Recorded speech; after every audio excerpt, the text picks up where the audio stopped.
তোমাদের সবাইকে শুভ নববর্ষ। আজকে ওয়েদারটা খুব ভালো আছে, মানে ভালো আছে বলতে চড়া রোদ্দুর নেই, বরং একটু ঠান্ডা ঠান্ডাই আছে। সেজন্য আমরা একটু ঘুরতে যাচ্ছি। এই দুজনে দুটো নতুন জামা পরে নিয়েছি। এটা হচ্ছে পয়লা বৈশাখের জামা, বাবা দিয়েছিল, মানে বাবা দিয়েছে এইবার পয়লা বৈশাখে। ওখানেই থাকার কথা ছিল আমার, কিন্তু যাই হোক আমাকে চলে আসতে হয় এখানে। তো আপাতত চলো বেরোনো যাক। এখানে আমাদের ওলা এসে গেছে। আমরা প্রথমে ওলা করে যাব মেট্রো স্টেশন।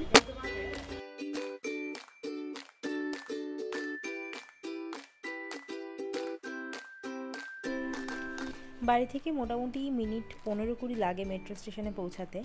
তো আমরা এসেছি এখন এমজি রোড মেট্রো স্টেশনে। এখানে দেখো টিকিট কাটছে অনলাইনে। আর মেট্রো স্টেশনটা দেখো বেশ বড় কিন্তু এখানকার মেট্রো স্টেশনটা। আর মেট্রো স্টেশনের ওপর থেকে যে বাইরে ভিউটা দেখা যায় সেটাও বেশ সুন্দর। আর এখানে জানো তো মেট্রো স্টেশনের ভেতরে এরকম প্রচুর দোকান আছে, মানে সব ধরনেরই দোকান। তুমি মোবাইল সারানোর দোকান থেকে শুরু করে মোবাইল বিক্রির দোকান, পুরনো মোবাইলের দোকান, এরকম ছোট ছোট খাবারের স্টল, এই সমস্ত কিছু এখানকার মেট্রোগুলোতে বেশ দেখা যায়। আর এই দেখো বাইরের ভিউটা কত সুন্দর না? আর এটা তো পয়লা বৈশাখের দিনের ভিডিও, মানে সেদিন ছিল তোমার রবিবার। তো মেট্রো স্টেশনে যা ভিড় ছিল তোমরা দেখতেই পাচ্ছ যে কত ভিড় সেদিনকে। যখন জানুয়ারি মাসে প্রথম এই লোকেশানে আসা হয় তখন তো এই ফ্ল্যাটটা আমরা পাইনি। তো প্রথম 15 দিন মতো আমরা এয়ারবিএনবিতে ছিলাম। সেটা এই এরিয়াতেই ছিলাম, এই যে মলটা দেখতে পাচ্ছ ঠিক এর পেছনটাতে। তো এরিয়াটা কিন্তু যথেষ্ট ভালো এবং বেশ পরিষ্কার পরিচ্ছন্ন। আর যে কদিন ছিলাম এখানকার পরিবেশটাও এত ভালো লেগেছিল। তো যাই হোক, এখানে দাঁড়িয়ে দাঁড়িয়ে আমার সেই ঘরটার কথা মনে পড়ছিল। ঘরটা খুব সুন্দর ছিল। আর একদিন দুপুরবেলা হঠাৎ ঘরের জানলা দিয়ে আমি বাইরে তাকিয়ে দেখি একদম পাশের যে আম গাছ সেখানে দেখি একটা ময়ূর বসে আছে। তো সেই দৃশ্যটা এত সুন্দর ছিল, ভিডিও করে রেখেছিলাম, খুঁজে পেলে তোমাদের সাথে নিশ্চয়ই আমি শেয়ার করব। চলো, কথা বলতে বলতে এদিকে মেট্রো চলে এসছে। তো উড়ানোর কোনো দরকার নেই, কারণ বাইরে থেকে দেখাই যাচ্ছে যে যথেষ্ট সিট আছে, উঠে আমরা বসার জায়গা পেয়ে যাব। আর অনেকটা দূরেরই মানে জার্নিটা ছিল, বেশ অনেকটা সময়ের ব্যাপার, 30-40 মিনিটের মতো। তো বসার জায়গা পেয়েছি, খুব ভালো হয়েছে, নইলে একটু কষ্টই হতো দাঁড়িয়ে যেতে। চলো, চলে এসেছে আমাদের গন্তব্য স্টেশন কুতুব মিনার। আমরা মেট্রো স্টেশনটাতে দাঁড়িয়ে খানিকটা সময় বাইরেটা দেখছিলাম। বাইরেটাতে দেখো তেমন কোনো বাড়িঘরই নেই, পুরোটা এরিয়ায় কেমন যেন মানে কেমন জঙ্গল মতো সবুজ, ভালোই লাগছিলো বেশ দেখতে। লাস্ট 10 মিনিট ধরেই লক্ষ্য করছিলাম বাইরেটাতে তেমন একটা ঘর বাড়িটারি এখানটাতে কিন্তু নেই। মানে দূরে আছে কয়েকটা বিল্ডিং দেখা যাচ্ছে, সেই অর্থে বিল্ডিং এই লাস্ট 10 মিনিট এরিয়াটাতে দেখতে পাইনি। আর এইখানে দেখো প্লেনটা কীরকমভাবে যাচ্ছে, এরকম বেঁকে মতো। আমি জানো তো এখনও যেখানে যেখানে প্লেন দেখি দাঁড়িয়ে পড়ে ভিডিও করি, না হলে ওটা যতক্ষণ দেখা যায় দেখি। তোমরা কি আমার মতো এখন এই পাগলামিটা কেউ করো? তাহলে কিন্তু আমাকে অবশ্যই কমেন্টে জানিও। আর এখানে দেখো মেট্রো থেকে নামার সময় একটা কানের দুলের গুজি খুলে পড়ে গেছে। তাও ভালো যে কানের দুলটা পড়ে যায়নি, হঠাৎ করে দেখলাম কানের দুলটা একটু ফুস করে পড়লো।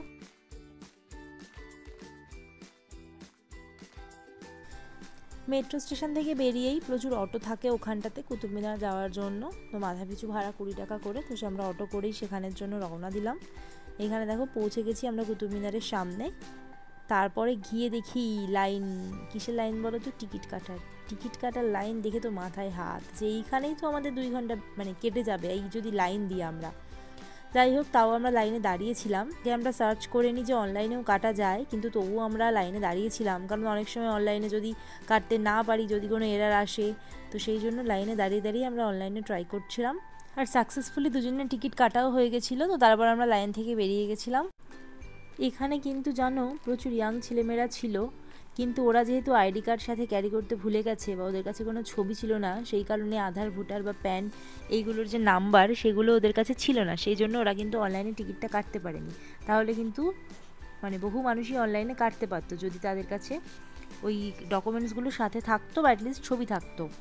তো এই ক্ষেত্রে তোমরা একটা কাজ করতে পারো, যেটা আমি অলরেডি অনেক দিন আগেই করেছিলাম। সেটা হচ্ছে আমি একটা কমন হোয়াটসঅ্যাপ বানিয়েছিলাম, যেখানে আমি, আমার হাজব্যান্ড, বাবা মা সবারই আধার, ভোটার, প্যান এই 3টে জিনিস ওখানে অলরেডি মানে আমি ফটো তুলে না পাঠিয়ে রেখেছিলাম, যাতে আমি যেখানেই যাই না কেন বা ওরাও যেখানেই যাক না কেন সবার এই ডিটেলসগুলো কোনো অফিসিয়াল পারপাসে যদি লাগে সেক্ষেত্রে যাতে অ্যাক্সেস করতে পারে, কারণ এটা কিন্তু সবারই খুব দরকার হয়। আর অনেক সময়তে বাড়ি থেকে বেরোনোর সময় আমাদের কিন্তু সবসময় এগুলো ক্যারি করার কথা খেয়াল থাকে না। তো সেক্ষেত্রে তোমরাও যদি আমার মতো ভুলমনা হও তাহলে এই প্রসেসটা কিন্তু ফলো করো অবশ্যই।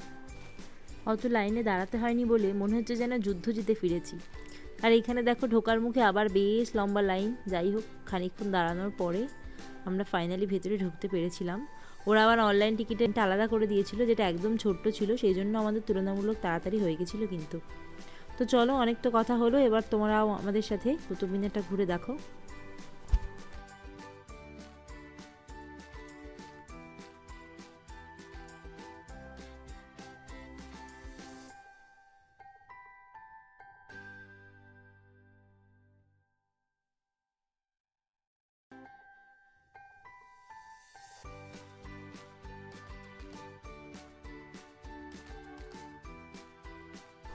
আর এদিকে আমার অবস্থা দেখো, আমি ভুলেই গেছি যে কানের থেকে দুল পড়ে গেছিলো। আমি এক কানে দুল পরেই সারা কুতুব মিনার ঘুরলাম। আর এরকমভাবেই ঘুরবো ঠিক করেছি, কোনো অসুবিধা নেই, চুল দিয়ে ঢেকে নেবো। যাই হোক, এবার আমাদের নেক্সট গন্তব্য ছিল লোটাস টেম্পল, কিন্তু সময়ের অভাবে সেটা আমরা যেতে পারিনি, কারণ লোটাস টেম্পল 6টা সাড়ে 6টায় বন্ধ হয়ে যায়। আমরা পৌঁছাতেই 6টা সাড়ে 6টা বেজে যেত। আর ওখান থেকে লোটাস টেম্পল মোটামুটি 40 মিনিটের মতো লাগবে বললো। তো সেই জন্য আমার একটু খিদেও পেয়ে গেছিলো। আমি বললাম যে দাঁড়াও, যখন ওখানে পৌঁছাতেই পারবো না তাহলে অনেক একটু কিছু খেয়ে নিই। তো সেই জন্য এখানে একটা ব্রেড পিৎজা টাইপের অর্ডার করেছিলাম, কারণ ওখানে তেমন বেশি একটা অপশানস ছিল না। বাদ বাকি যেগুলো ছিল স্যান্ডউইচ, সেগুলো আমার খুব একটা খেতে ইচ্ছা করছিল না। তো সেই জন্য অগত্যা এটাই নিতে হয়েছিল। আর দেখো, যখন ভালো সময় ভিডিও করে দিতে বলি তখন করে দিতে চায় না, এখানে খাওয়ার ভিডিওটা টুক করে নিজে তুলে নিল।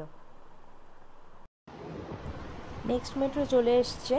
আমরা লোটাস টেম্পল যাচ্ছি না, তো সেই জন্য আমরা ঠিক করলাম যে যখন বেরিয়েই পড়েছি তাহলে চাঁদনি চক থেকে ঘুরে যাই।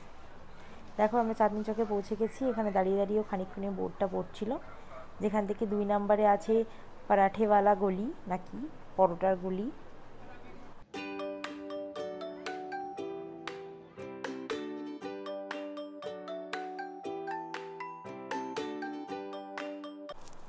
এই যে ফাইনালি খুঁজে খুঁজে আমরা ঢুকে পড়েছি পরোটাওয়ালা গলিতে, যেখানে নাকি পরোটা খুব স্পেশাল। জানি না কেমন স্পেশাল, দাম দেখে তো মাথায় হাত উঠে গেছে, মানে মাথায় চোখ উঠে গেছে, মানে কপালে চোখ উঠে গেছে। যে কি বলে, এইটুকু পরোটা হচ্ছে তোমার 100-150 টাকা, আর তোমাকে নিতে হবে মিনিমাম 2টো পরোটা, মানে তোমার 150-300 টাকা হচ্ছে এই থালিটা, যেখানে কিনা রয়েছে আলুর তরকারি 2-3 রকম, একটু আচার, ধনেপাতার চাটনি, আর একটা মিষ্টি সসের মধ্যে কলার টুকরো। আর এই তেল চাপচাপে এটা হচ্ছে ওদের স্পেশাল পনির চিজ পরাঠা, যেটা ছিল তোমার অনেকটা চিজ পিৎজার মতো খেতে, মানে তেমন একটা ভালো কিছু ছিল না দাম অনুযায়ী। আর তারপরে আমরা খেয়েছিলাম রাবড়িটা, ট্রাই করেছিলাম, এটা বেশ ভালোই ছিল, তবে দামটা একটু বেশি লেগেছে। ওই ছোট্ট ছোট্ট ভাত যেগুলো, সেটা হচ্ছে 90 টাকা, আর বড় যেটা আমার হাতে দেখতে পাচ্ছি ওই ছোট্ট ভাত চায়ের কাপের মতো, ওইটা হচ্ছে 90 টাকা। আর বড়টার দাম আমার মনে পড়ছে না, বোধহয় 200 টাকা না কত বলেছিল। যাই হোক, তারপর ওখানে বেশ খানিকক্ষণ গুরুদ্বারার সামনেটাতে দাঁড়িয়েছিলাম, ওখান দিয়ে তারপর বাদিকটাতে দেখলাম একটা স্টেট ব্যাংক, বিল্ডিংটা বেশ বড়, ভালো লাগছিল দেখে, সুন্দর লাইট টাইট জ্বলছিল। আর একটু এগিয়ে সামনেটাতে আছে লাল কিলা, কিন্তু এখন যেহেতু রাত্রিবেলা ওটা ভালো করে দেখা যাবে না, লাইট জ্বলছে বাইরে থেকে, সেরকমভাবে বিল্ডিংটা দেখা যাচ্ছে। তো আজকে আমাদের ঘোরা এখানেই শেষ হয়েছে। এদিকে আমাদের বাড়ি যাওয়ার জন্য মেট্রো চলে এসেছে। আর এখানে প্ল্যাটফর্মে এই গেটগুলোর ব্যবস্থাটা দেখেছো কি সুন্দর। তুমি মেট্রো চলে এলেও এই গেটগুলো না খুললে তুমি উঠতে পারবে না। আর মেট্রোর যে গেটের সাথেই কিন্তু, মানে ওর প্যারালালেই কিন্তু এই গেটগুলো পড়ে। খুব সুন্দর আর কি সিস্টেমটা, আমার তো ভীষণ ভালো লেগেছে। কোনো অঘটন এখানে ঘটতেই পারবে না, কারণ যেহেতু গেটটা পুরো লক থাকে। তো যাই হোক, চলো, কথায় কথায় বাড়ির সামনে পৌঁছে গেছি। কথা বলতে বলতে বাড়ির কাছাকাছি প্রায় পৌঁছে গেছি আমি। ওই হাইওয়েটার ওপাশ থেকে আমাদের ফ্ল্যাটও দেখা যাচ্ছে। তো আজকের ভিডিওটা এখানেই শেষ করছি, টাটা।